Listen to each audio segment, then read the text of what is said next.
번째 뉴스 토픽도 굉장히 좀 주목할 만한 요즘 또 화제인 이슈입니다. 저희가 정말 괜찮은 일할 만한 곳이 없어서 문제라고도 하는데 또 일할 사람이 없어서 더 문제인 곳들도 있어요. 앞서서 인구 감소에 대해서 네. 생산 인구가 감소한다라는 것에 대해서 짚어주셨는데 우리나라 지금 전 세계 어디서도 그 볼 수 없는 굉장히 낮은 출산율로 앞으로 일할 사람이 부족할 거라는 전망 나오고 있죠. 그래서 이주 노동자가 그 대안으로 네. 굉장히 우리 좀 신중하게 정말 중요하게 논의가 돼야겠다라는 얘기들이 계속 올라오고 있어요. 요즘엔 이제 무시할 수 없는 수준, 정말 중요하게 봐야 될 수준인데 이게 2030 분들하고 어떤 관련이 있는지가 전 궁금해요. 느낌적으로는 뭔가 일자리 두고 이게 좀 관련이 있지 않을까 싶었는데 어떤 관련이 있나요? 지금 일단 이 얘기를 오늘 쭉 풀어갈 텐데 현상부터 짚어볼게요. 일단 저희가 외국인 노동자가 화두로 떠오르고 있는 와중에 현재 시점에 외국인 노동자가 우리 한국에 얼마나 많고 또 중요한지 좀 현황을 좀 말씀 주셨으면 좋겠습니다. 네. 그래서 지금 뭐 생산 인구 감소하는 거 당장 발등에 불 떨어진 거니까 채우려고 이제 이주 노동자 많이 받고 있죠. 그래서 왔다가 가는, 그러니까 체류 기간이 정해져 있는 E9 비자 받으시는 이주 노동자 수가요. 합법적으로 16만 5천 명 정도 이제 있습니다. 이제 일손 부족하다고 할 때 사람들 많이 보내줘, 이거는 이 이분들이고. 나인 비자 받는 그렇죠. 분들. 그리고 뉴스에 항상 이제 나오는 이제 불법 체류자 뭐 어쩌고저쩌고 이런 말 있잖아요. 그거는 이제 41만여 명 좀 넘습니다. 조금 더 훨씬 많네요. 네. 그리고 이제 90일 이상 한국에 머무르는 외국인 장기 체류자 수가 90만 명이 좀 넘고요. 유학생이 한 18만 명 좀 넘고요. 유학생 수가 거의 이주 노동자 수하고 비슷비슷하네요. 그렇죠. 이분들은 나름 이제 고학력 고숙련 인재인데 사실 우리나라에 정착이 너무 어려워요. 그리고 이제 결혼 이민자가 17만 명이 조금 넘습니다. 근데 제가 뭐 결혼 이민자 얘기도 하고 유학생도 얘기하고 불법 체류자도 얘기하는 게 이분들이 사실은 다 어디선가 다 일을 하고 있어요. 생산 인구입니다. 그러니까 일하는 이주 노동자라고 하면은 이렇게 세부적으로는 여러 종류로 나눌 수 있고 그걸 묶어서 우리가 이주 노동자라고 한다라는 네, 거죠. 그래서 다양한 인종이나 국적이 좀 인구의 5%를 넘으면 다인종 다문화 국가라고 하거든요. 근데 우리 곧 5% 넘깁니다. 그러면 이제 우리도 다인종 다문화 국가로 들어가는데 거의 코앞이다라고 볼 수 그렇습니다. 있겠네요. 네. 그래서 이렇게 많은 분들이 어디에서 주로 일을 하고 계시는 건가요? 사실 이제 뭐 우리나라 내국인들이 좀 기피하는 업종에서 일을 하고 있죠. 그러니까 이주 노동자 이야기가 나오면 우리가 하도 미국 뉴스가 많이 나와가지고 약간 미국 상황으로 생각을 하시는데 우리나라 상황은 미국 상황하고 되게 달라요. 그래서 미국에 불법 체류자가 들어가가지고 뭔가 어디 일을 하고 있다 그러면 약간 상상이 좀, 그러니까 우리가 상상하는 거랑 되게 달라요. 여기저기 다 들어가 있거든요. 근데 우리나라는 딱 상상하시는 그 업장 있잖아요. 그냥 거기서 일을 하고 계세요. 그래서 사실 잡으려고 하면 다 잡을 수 있는데 딱 일망타진 이런 거 안 하잖아요. 이게 왜 그러냐면은 그들이 이제 비용이 좀 덜 들어가는 데서 저임금 노동을 하고 있기 때문에, 물론 이제 제가 이 관점이 옳다고 얘기하는 건 아닌데요. 근데 이제 경제적인 현상을 보면 이분들이 하는 이 저임금 노동이요, 우리의 물가를 낮추는데 굉장히 기여를 하고 있습니다. 사실 저임금 노동을 이제 맡고 있기 때문에 사실은 그래도 잡으려면은 문제시해서 뭔가 포착하려면 할 수 있는데 그거는 이제 안 하고 그냥 네. 공존하고 있다라는 그렇죠. 거죠. 그래서 저임금 저숙련 일자리하고 농어촌 1차 산업 일자리, 이는 이제 이주 노동자가 없으면 돌아가지 않고요. 그래서 사업주 분들이 뉴스에는 이제 나쁜 사장님들만 나오니까 그렇게 보이겠지만 꼭 그런 건 아니에요. 이분들이 오히려 훨씬 더 이제 약간 더 절실해요. 우리 이주 노동자 나 없으면 농사 안 돼. 약간 이런 포지션인 분들이 훨씬 더 많으시고요. 그리고 이제 계속 늘어나겠죠, 이주 노동자가. 그쵸. 그래서 저희가 이주노동자의 현재를 지금 짚었는데, 자, 이제 2030분들 오시고 계시잖아요. 제가 계속 보는 중이에요. 근데 이렇게 이주노동자분들이 늘어나면은 우리 2030 일자리가 혹시라도 줄어드는 거는 아닌가요? 아, 이게 약간 미국 상황의 그 관점으로 보는 딱 그거예요. 그래서 사실 이제 원칙적으로 얘기를 하면, 원론적으로 얘기를 하면 이게 세계화, 자유무역이 되면은 당연히 우리도 수출에 되게 의존하잖아요. 그래서 국가를 되게 잘 살게 만들어요. 근데 저임금 저숙련 일자리는 경쟁이 붙어가지고 피해를 보는 건 맞아요. 이제 우리 머니레터의 웰컴 투 국제 경제에도 언급을 했었잖아요. 근데 저희 여기서 머니레터 칼럼. 그렇죠. 여기 이제 두 가지 시각이 있어요. 대립가설 그리고 분절가설이 있는데 대립가설. 그래서 이주노동자가 국내 2030 일자리 빼앗는다. 분절가설. 어차피 저숙련 이주노동자가 들어오는 일자리는 우리나라 사람들 들어오지 않아서 소멸할 일자리다. 이렇게 두 개 가설이 있는데 미국은 대립가설이 맞거든요. 근데 우리는 사실 그 분절가설이 더 맞아요. 그러니까 이주노동자를 지금 당장 아무도 못 들어오게 막는다고 해서 우리 2030들이 가서 사실 이제 일을 할 것이냐. 네, 가서 일을 하지는 그 열악한 조건을 받아들이기는 사실 좀 힘들지 않을까 싶어요. 그래서 그쵸. 지금 약간 재고 따질 게 없는 상황인 것 같아요. 그렇죠. 그래서 현님도 지금 말씀하신 게 내국인들이 기피하는 열악한 곳에서 일하시는 분들인데 사회적인 인식이나 대우는 너무 안 좋은 것 같다라고 말씀을 하셔요. 지금 정희님 말씀하신 게 그런 맥락하고 이어지는 거죠. 네. 그래서 이게 남의 일을 하는 게 아니라 우리 이분들의 노동 환경을 좀 개선하는 게 우리한테 좀 중요하지 않을까 싶기도 해요. 맞아요. 당연히 이제 우리 사회니까 인권적인 측면에서도 개선하는 게 맞지만 우리한테 직접적으로 영향을 끼치기도 해요. 왜냐하면 열악해서 들어가는 거잖아요. 이렇게 들어갔는데 열악해지는 게 아니라 사실 뭐 1차 산업이든 아니면 조금 영세 기업이든 일자리의 질이 좋아지면 우리 2030한테도 일자리 선택의 폭이 넓어지는 거잖아요. 근데 이거를 열악한 채로 그대로 놔두고 이주 노동자만 데려와서 그냥 감당하게 해야지 이러면은 그냥 우리 일자리의 폭이 줄어드는 거거든요. 그렇죠. 네, 그래서 위험의 외주화라는 이야기가 계속 나오는데 이게 우리 청년 노동자나 계약직한테 쓰이다가 이제 지적을 받으니까 근본적인 해결은 안 하고 이제 이주 노동자한테 떠넘긴 건데 저는 그냥 일자리의 질을 뭐 이주 노동자, 뭐 내국인 노동자 이런 거 너무 가르지 나눠서 보지 않고 그냥 노동 조건을 올리고 생산성을 올리는 게 중요한 것 같습니다. 그렇죠. 그래서 생산성을 좀 높이고 이제 노동 조건을 좋게 하는 것이 우리한테도 좀 영향을 줄 것이다라는 거고요. 근데 이 외국인 노동자 관련해서 저는 이제 이런 이슈가 있으면은 해외 사례에 눈을 돌리게 돼요. 왜냐 분명히 잘 해결한 국가가 해외에는 어딘가 있을 것 같은 느낌적인 느낌이 들거든요. 너무 이게 외국인 노동자 문제는 한국만 아니라 뭐 일본, 미국, 중국 다 있을 텐데 해외는 어떻게 하고 있는지 특히 인구 감소 시나리오를 저희하고 비슷하게 가고 있는 국가에서는 어떻게 하고 있는지 궁금해요. 사실 뭐 기본적으로 국익을 생각해서 받아들이는 거는 다 똑같죠. 그리고 이제 조금이라도 더 숙련 노동자를 받아들이고 싶어 하고요. 저희 이제 7월 11일에 뉴스로도 한번 나왔었는데 독일하고 일본의 이민 정책을 비교를 했었던 이제 대한상공회의소 보고서가 있었어요. 근데 우리나라도 최소 25년간은 이민 인력이 필수적이다. 물론 이제 출생률이 반등한다는 전제 하에 전제가 그거예요? 네, 네. 근데 이제 반등을 안 하면 이제 여기서 플러스 원 매년 이렇게 늘어나고 있죠. 근데 이제 근데 시나리오 자체를 굉장히 좀 희망 시나리오 위에서 얹어놓고 생각을 하는 거네요. 그렇죠. 네. 그렇죠. 근데 어쨌든 독일은 조금 성공을 했고 일본은 좀 실패를 했는데 독일은 숙련 노동자를 계속 받아들이고 싶어 해서 약간 이제 친화적으로 정책을 개선을 한 거예요. 가족도 같이 와서 살 수 있게 하고 이민이나 귀화도 좀 쉽게 하고 이런 식으로 정책을 바꿨더니 생산 인구 부족한 게 상당히 많이 완화가 됐고 일본은 어쨌든 조금 이제 들어온 다음에 정착은 안 했으면 좋겠고 그냥 돈 벌어서 좀 나가줬으면 좋겠다라고 생각을 했는데 도움이 많이 안 됐어요. 근데 우리나라도 약간 일본식이거든요. 비슷한 것 같아요. 네. 그렇죠. 독일에서는 이렇게 사실 가족들이 같이 와서 정착할 수 있게 만드는 게 되게 중요한 거더라고요. 맞아요. 그래서 이제 뭐 프랑스, 뭐 영국 이런 데는 이미 의료나 이런 데까지 사실은 이주 노동자한테 되게 많이 의존을 하고 있어요. 그러니까 이런 나라들은 의료까지. 네, 고숙련 노동자가 오는 거예요. 인도 같은 데서. 그래서 총리도 한번 인도 걔가 했었잖아요. 영국은. 네네. 그 정도로 이제 인도 약간 통한. 출신의 사람이. 네. 그래서 이제 이런 약간 옛날부터 이민을 받던 국가들은 이민법으로 관리를 하고 일본이나 우리나라는 이민법보다는 출입국 관리법으로 이제 관리를 하는데 요게 이제 시대에 너무 뒤떨어진다는 지적을 많이 받고 있죠. 사실 일본이 이미 실패 사례를 만들어서 절망 시나리오를 그려놨는데 저희가 그거를 충분히 보고 안 가도 될 길이 뭔가 이제 오답노트 같은 거잖아요. 맞아요. 근데 오답노트가 있는데 그렇게 가고 있는 게 조금 잘 아직은 이해가 안 되네요. 그래서 요즘에 저희가 뭐 제도적인 얘기도 나오고 있는데 그건 잠깐 제가 뒤에 여쭤보고요. 일단 정희님에게 우리 정인 이사님에게 여쭤보고 싶어요. 정희님이 만약에 한국 사람이 아니야.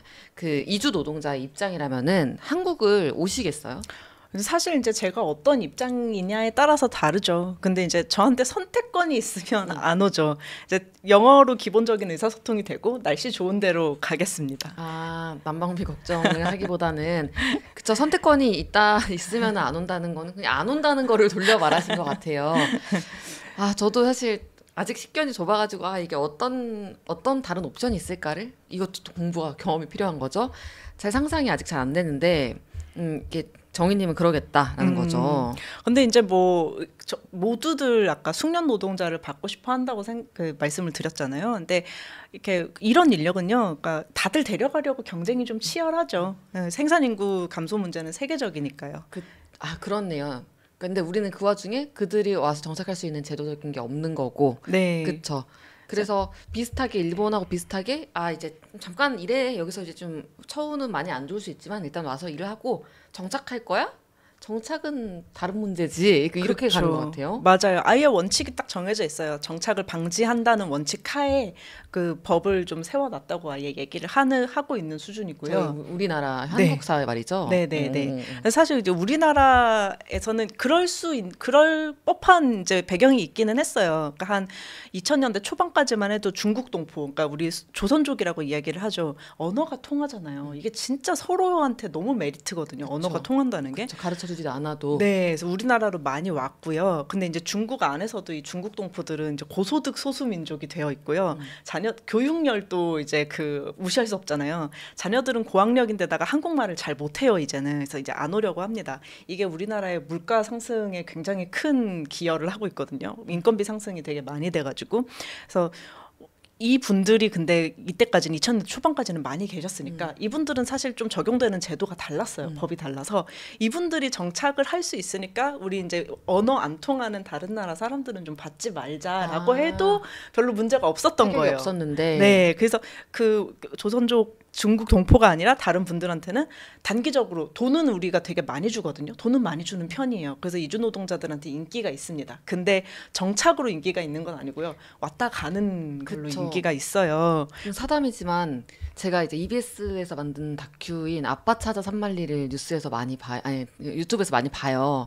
근데 이제 말씀하신 것처럼 그렇게 이제 막 처우가 좋은 곳도 있지만 비교적 그래도 좀 위험하거나 조금 열악해 보이는 환경에서 일하시는 분들을 보면서 해외에서 가족들이 막 아빠 영상 보고 울고 그래 아빠 보러 오는 거예요. 와서 막 또 울고 눈물 줄줄 흐르는 그런 거였는데 이 얘기를 맥락을 다 듣고 다시 한번 그 다큐를 떠올려 보니까 좀 이 세상에 이 시대에 이게 맞나 싶기도 해요. 그렇죠. 그런 식으로 사실 단기적으로 그러니까 그 열악한 일자리를 주면서 돈 많이 줄게 여기 와라고 하는 사람들도 한 1년 고생하면 1년 고생하고 돌아가면은 나 되니까 하고 네네네. 오는 거거든요. 맞아요. 그리고 그 후에 이야기하면서 돌아가서 뭐 어떤 사업을 하신다든지 맞아요. 금이 환영을 하시고 그래서 오래 있어도 막 5년 이렇게 있질 잘 않더라고요. 근데 그런 식으로 그냥 왔다 갔다 퐁당퐁당 하는 게 과연 우리나라의 국익에 도움이 되냐 그러면 이제 우리 일본이 실패했다고 말씀드렸잖아요. 오답노트가 뻔히 옆에 있는데 그렇죠. 이제 그런 식으로 오시는 분들은 어쨌든 우리나라에서 돈을 안 써요. 꽁꽁 저축을 해가지고 맞아요, 본국으로 맞아요. 다 보내지거든요. 맞아요. 우리나라에 그 돈이 안 도는 거예요. 그런 장면도 있었어요. 한 달에 이것밖에 안 써요라고 PD가 말씀하시고 다 그냥 보낸다. 네. 그래서 이게 너무 알고 보니까 다르게 보이네요. 그렇죠. 장기적으로 좀 좋지 않은 것 같아요. 그렇죠. 그래서 여러 가지 문제들도 있는데 이 한국 이주 노동자 이 문제를 뭔가 해결하기 위해서는 어떤 변화가 필요하다고 보세요, 정희님은? 일단 이제 전문가들의 견해를 제가 소개를 하면 뭐 입장은 다 다르죠. 입장은 다 다른데 동일하게 말씀하시는 게 있어요. 일단 컨트롤 타워를 좀 어떻게 해봐라. 왜냐하면은 우리나라는 지금 이제 유학생은 교육부, 법무부, 뭐 계절 근로자는 지자체, 뭐 전문 인력은 산업통상부, 결혼 이민자는 여성가족부. 듣기만 해도 약간 전화를 돌리는 소리가 들리는 것 같아요. 그렇죠. 그리고 이제 제조업 쪽으로 간 노동자는 근로기준법 적용을 받고 농어촌은 안 받고 이런 식으로 다 쪼개져 있는데 왜 쪼개져 있냐라고 물어보면은 이유가 없고 그냥 어쩌다 보니 그렇게 됐다고 하거든요. 그냥 필요할 때마다 이제 관련 부처를 붙여준 것 같은 예, 느낌이 임기응변으로 드네요. 이렇게 해서 누구를 결국엔 이제 이주 노동자 문제는 이민 문제는 누구를 어떻게 얼마나 받아들일 것인가라는 어떤 큰 그림이 있어야 되는데 여기에 대한 종합적인 전략이 전혀 없어서 이것부터 좀 시작을 하셔야 뭐 반대를 하든 찬성을 하든 할 것 같다 이런 느낌입니다. 그게 너무 담당하는 것들이 다 찢어져 있고 그러다 보니까 거시적으로 큰 방향을 세워서 그걸 책임지거나 관리 감독할 만한 곳이 없다라는 거죠. 네. 근데 최근에 그래서 이민청 얘기가 나와요. 그렇죠. 이민청이라는 하나의 컨트롤 타워를 만들겠다 하겠다. 하는 얘기가 이제 그래서 이제 나온 건데, 근데 이게 뭐 약간 그 다음에 소식이 잘 안 들리는 것은 사실이에요. 그래서 이민청 얘기가 나오긴 했지만 진척되는 건 없다라는 거죠. 네. 그래도 이번에는 조금 더 큼직하게 얘기가 된 것 같긴 하던데요. 그래서 좀 지켜봐야 될 것 같아요. 왜냐하면 지금 이게 너무 중요한데 너무 오랫동안 찢어져 있어가지고, 그러니까 이민청 얘기가 나온 것은 좋지만 진짜 실제적으로 어떻게 구성을 해가지고 정말 뭐 어떻게 이제 집행 권한을 주겠다. 종합적인 전략은 이렇다. 이것까지 나와야 아 일을 하는구나 이렇게 받아들일 수 있을 것 같아요. 근데 필요하죠. 정말 필요합니다. 그 외에도 뭔가 우리가 제도적으로 개선이 필요한 게 있을까요? 일단 이제 구체적으로 얘기를 하면 고용허가제 제도를 좀 손을 봐야 될 것 같아요. 이게 아까 말씀드렸던 대로 정착을 좀 막는 방향이에요. 이게 그러니까 뭐 구구절절 이야기를 하면 이제 인력난에 허덕이는 사업장에 일정한 요건만 갖추면 합법적으로 고용할 수 있도록 허가를 해주겠다 이런데, 이게 최대 4년 10개월 근무가 가능하거든요. 그 이후엔 그냥 나가야 돼요. 일단 기본적으로 3년간 취업 활동할 수 있게 하고 중간에 이제 이직도 안 되고 하는데, 사실 생각보다 이게 그럼 이주 노동자도 여기에 불만이냐 하면 사실 이주 노동자는 여기에 불만이 크게 없어요. 왜냐하면 그들은 돈을 벌어서 나가면 되거든요. 그렇죠. 목적에 충실하게 있다 가기에는. 네, 그러니까 우리나라 입장에서 이거를 빨리 손을 봐야 되는 거예요. 그렇죠. 생산 인구 감소가 계속 아까 저성장의 늪에서도 나왔었고 맞아요. 너무 큰 문제인데. 맞아요. 그래서 이제 고용허가제 기본 원칙이라고 해서 진짜 글자로 딱딱딱 박아놓은 걸 보면 국민의 일자리 잠식 등 부작용이 발생하지 않도록 하는 인력을 보충한다. 이제 뭐 그리고 적합한 외국 인력 선발과 도입을 지향을 하는데 외국인 근로자의 국내 정주 방지, 그리고 내국인 근로자와 동등한 대우는 해줄 테니까 어쨌든 정착은 하지 마라는 원칙을 박아놓고 만든 거거든요. 우리 입장에서 너무 안 좋은 거죠. 그러네요. 네. 그 당시에는 제정할 때는 괜찮았을 수도 있는데 그때는 이제 우린 중국 동포가 있으니까. 그렇죠. 근데 지금은 그렇게 믿을 수 있는 상황이 아니니까. 사정이 너무 달라졌죠. 그렇죠. 요즘에는 중국 동포분들이 일을 하시는 그 분위기가 완전 예전하고 다른 거죠. 그렇죠. 우리나라로 굳이 안 오죠, 그분들이 이제. 그래서 국민을 위해서 만들어진 법이라고 하는데 그 국민이 지금 줄어들고 있습니다. 업데이트가 좀 필요합니다. 자연 감소가 계속 일어나고 있고요. 맞아요. 그래서 이런 흐름으로 지금 전반적으로 이주 노동자가 우리나라 지금 생산 인구들 줄어들고 있고, 이게 이제 배경에는 생산 그 인구들 앞으로 일을 할 만한 그 출생할 수도 줄어들고 있는 게 큰 한 20년 30년 동안 엄청나게 큰 변화들이 있을 거예요. 이런 상황에서 우리 해외 그 이주 노동자분들의 그런 인력들이 더 중요해질 수도 이미 중요해질 수도 있는데 거기에 대해서는 제도적인 게 좀 네. 어차피 우리도 해외 취업해야 되고 우리 중소기업도 결국 생산성 늘리려면 해외로 나가야 되거든요. 그러니까 막 가르지 말고 그냥 어차피 우리는 세계 무대에서 모두가 산다 이렇게 관점을 바꾸는 게 저성장 시대를 극복할 수 있는 좀 거시적인 차원의 전략 같습니다. 그래서 많은 분들이 지금 오늘 저성장 얘기에서 지금 이주 노동자 얘기까지 보시면서 댓글을 달아주셨어요. 지금 저희 Q&A 잠깐 가지려고 하는데요, 여러분. 현님이 인구 감소 추세를 보면 앞으로는 이민자들을 유치하기 위해 국가들끼리도 복지나 노동 환경 등으로 경쟁하지 않을까요? 그런 얘기를 해요. 네, 이게 말씀드린 그 숙련 노동자 유치 경쟁이에요. 근데 이제 저희 통계를 보면요. 그 영어로 의사소통이 가능한 이주 노동자는요, 그 차별이나 어떤 불법 상황을 당할 확률이 되게 줄어들고요. 영어로도 의사소통이 안 되시는 분들은 이게 확 올라가요. 그러니까 사실 서로한테 의사소통이 되는 게 너무 중요한 거죠, 언어가. 그렇죠. 그래서 근데 우리는 영어권 국가가 아니잖아요. 그래서 조금 불리한 거예요. 제가 이제 중국 동포 얘기를 했던 것도 우리는 그때 언어가 이제 통하니까 되게 서로에게 메리트였다라고 하는데, 이대로라면 계속 이제 디메리트인 거죠. 우리는 좀 깎아 먹고 들어가는 거죠. 그래서 우리가 원하는 이주 노동자를 이제 유치를 하려면 너무 이제 국가주의적인 발언일 수는 있으나 유치를 하려면 경쟁해야죠. 당연히. 그렇죠. 경쟁할 수밖에 없다. 현님 네. 남겨주신 의견에 정희님 코멘트를 해주셨고요. 근데 저희 오늘 제도적으로 막 얘기를 해봤는데 사실 어떤 정서적이라든지 아니면 문화적이라든지 우리가 외국인 노동자를 받아들이는 측면에 있어서도 제도를 꼭 떠나서도 사실은 짚지 않을 수가 없어요. 저는 이제 한국에서 다문화 가정이나 외국인에 대한 차별이 예전보다는 줄었을 거라고 생각을 했는데 사실은 그렇지가 않다라고 하더라고요. 3년마다 실시하는 다문화 가족 실태 조사가 있는데 2021년 뭐 쭉 이렇게 진행을 했는데 여기서 다문화 수용성이라는 게 있어요, 지표가. 청소년들은 굉장히 높은데 성인들은 계속 감소를 하고 있는 추세라고 하더라고요. 그래서 이것도 사실 이주 노동자들이 일하기에 좀 힘든 그런 문제가 되지 않을까요? 근데 이제 사실 이제 이주 노동자하고 다문화 가정은 좀 다른 문제여서 구분해서 얘기를 해야 되는데 일단 이제 다문화 수용성 떨어지고 있는 거는 그냥 살기 팍팍해져서 그래요. 이제 곳간에서 인심이 난다고. 그리고 이제 사실 서울 사시는 분들은 이주 노동자를 잘 만날 일이 없는데 이제 그렇게 되네요. 근데 청소년들이랑 청년들은 이제 우리 워홀 얘기도 하고 학교에서 또 이제 다문화 가정 친구들도 너무 많고 그리고 우리 해외 취업할까 이런 얘기도 많이 하잖아요. 근데 여기서 말하는 해외 취업이 내가 프로그래밍을 배워가지고 막 실리콘밸리에 가야지 이게 아니라 그냥 이제 자연스럽게 조금 이제 취직을 하는 느낌인데 아무래도 우리 윗세대는 그렇지가 않으니까 살기 팍팍해지고 이제 이주노동 들어오고 그러면 약간 항상 미국발 뉴스에 이제 좀 약간 이제 익숙하시니까 일자리 다 뺏는 거 아니야. 우리나라 사람은 없어. 이제 우리나라 농촌은 망했어. 약간 이런 식으로 이제 대응을 하시게 되는 것 같아요. 시간상 다 할 수는 없지만은 박은지님 질문으로 한번 저도 궁금해요. 지금 돌봄도 우리 머니레터에서 굉장히 중요하게 다뤘잖아요. 돌봄 노동에서 이주 노동자 비중 높아지고 있다라는 뉴스 나와요. 근데 이건 어떻게 보면은 정희님의 주관을 묻는 거기 때문에 네. 일단 생각해 봐주세요. 이렇게 돌봄 노동에서 이주 노동자 비중이 높아지는데 이 전망이 긍정적인지 긍정적으로 보시는지. 저는 사실 이제 그 언어가 여기만큼 중요한 데가 없다고 생각하거든요. 네, 그래서 이제 그 중국 동포는 사실 돌봄 노동에 지금도 많이 들어가 있었고, 근데 이제 점점 이제 조금 줄어들고 있고.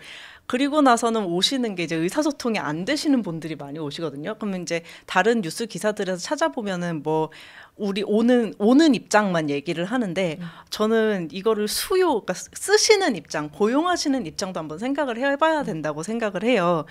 의사소통이 안 되는 분을 돌봄으로 쓰실 의향이 있으신지. 근데 저희 설문조사 해봤잖아요. 요양병원으로. 맞아요. 머니레터 독자분들 네. 대상으로. 근데 이제 그 요양사로 오시는 거 별로 다들 안 좋다고 대답을 하셨는데 커뮤니케이션이 안 될 것 같아서 조금 싫다라고 다들 정말 높은 비율로 응답을 해주셨거든요. 그렇죠. 사실은 돌봄이란 분야가 너무 이게 AI로 대체되지 않는, 그러니까 정말 사람의 손길이 필요하고 그리고 어떻게 보면 너무 생명하고도 직결돼 있을 수도 있고 그쵸. 중요한데 또 내가 내 시간을 쓰기가 쉽지가 않고 이런 여러 가지 복합적인 이슈가 있었어가지고 그러니까 아무한테나 맡길 수가 없잖아요. 그래서 그 고용하는 입장에서도 어떤 특정한 퀄리피케이션, 그러니까 어떤 자격을 요구를 하게 되는데 그 자격을 가진 사람을 과연 우리나라로 데려올 만큼 우리나라가 좀 메리트가 있느냐 하면 그게 아닌 것 같아요. 그쵸. 저는 우리 이제 좀 현실적으로 생각을 해봐야 돼요. 우리나라가 그렇게 맞아요. 지금 현님과 이건아님도 의견 쭉 주시고 계시는데 이 주제 우리가 앞으로도 어떻게 보면 일자리 문제만큼이나 우리 같이 이 한국 사회에서 같이 일하면서 살아갈 이주 노동자분들의 이슈는 꾸준히 우리가 언급을 하게 될 것 같습니다. 사실 절대 이거는 무시할 수 없는 주제예요. 네, 그래서 일단은 오늘 저희 7월 25일 목요일 정희님과 함께했던 뉴스토스트는 오늘 여기까지 일단 정희님 보내드리도록 하겠습니다. 오늘도 감사합니다. 감사합니다. 네. 저희 1시간 동안 열심히 달려봤는데 이제 조금만 있으면 금요일이죠. 금요일부터 주말까지 여러분들 잘 보내시고 머니레턴 내일 가는 거 아시죠? 뉴스토스트는 주말까지 좀 이제 준비를 하고 다음 주 월요일 7월 29일 7시 50분 뉴스토스트로 찾아뵙도록 하겠습니다. 저희는 매주 월요일과 목요일 아침 7시 50분 뉴스토스트에서 다시 인사드리도록 하겠습니다. 오늘도 감사합니다.